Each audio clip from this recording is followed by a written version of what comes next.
दोस्तों यहाँ पे एडीएफ फूड्स के क्वार्टर 4 के रिजल्ट्स आ गए हैं, तो उसी के बारे में हम इस वीडियो में बात करेंगे और जानेंगे कि अब आपको एडीएफ फूड्स के अंदर इन्वेस्टमेंट करना चाहिए या नहीं। तो चलिए शुरू करते हैं।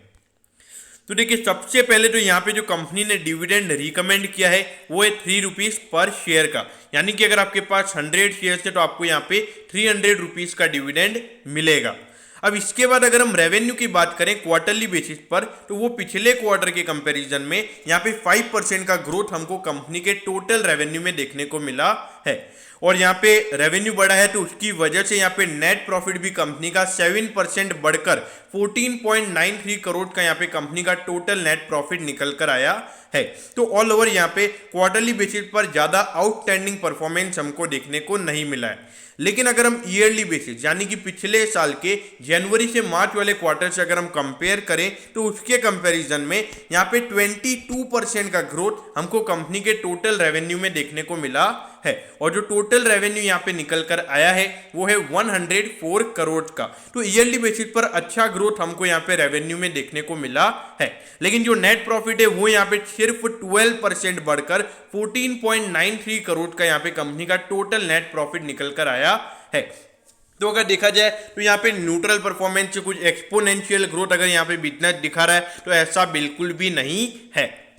अब ये देखिए 2046 करोड़ का यहाँ पे इसका मार्केट कैप है, स्मॉल कैप कंपनी है। अगर आप देखोगे इंडस्ट्री के पीई के कंपैरिजन में आपको सस्ते वैल्यूएशन पर मिल रहा है। अब सस्ते वैल्यूएशन पर क्यों मिल रहा है? क्योंकि एक्सपोनेंशियल ग्रोथ नहीं दिखा रहा है। अगर नॉर्मल ग्रोथ यहाँ पे अगर बिजनेस दिखाएगा तो ये आपको सस्ते वैल्यूएशन पर ही ट्रेड होता हुआ नजर आएगा। अब ये देखिए पिछले 4 साल से अगर आप देखोगे तो लगातार यहाँ पे रेवेन्यू बढ़ रहा है, लेकिन जो अगर as a small cap company यहाँ पे कम मार्केट एक्सपेक्ट करता है कि आप 35 से 40% का ग्रोथ दिखाइए, तो यहाँ पे ये कंपनी 20% से ज़्यादा का ग्रोथ नहीं दिखा पा रही है, तो वो एक इश्यू है। लेकिन अगर हम प्रॉफिटेबिलिटी की बात करेंगे तो वो यहाँ पे अच्छे तरीके से हमको बढ़ती हुई नजर आ रही है।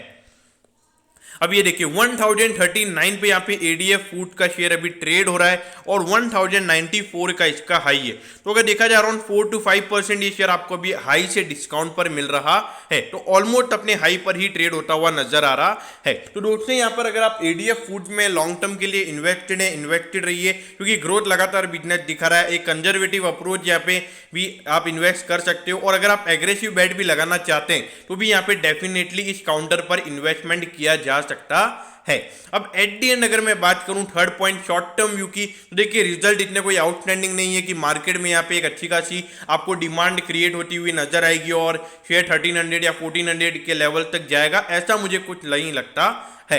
लेकिन अगर मार्केट में जैसे कोई न्यूज चैनल हो गया तो वो अगर बड़ा चढ़ा कर बोलेंगे तो वहां पर जो हमारे रिटेल इन्वेस्टर्स है तो उनसे एक अच्छा खासा initial demand by chance create हो सकता है। तो यहाँ पर एक शॉर्ट टर्म के लिए सिर्फ रिजल्ट के बेसिस पर इन्वेस्टमेंट करना मेरी तरफ से बिल्कुल भी सजेशन ये नहीं होगा।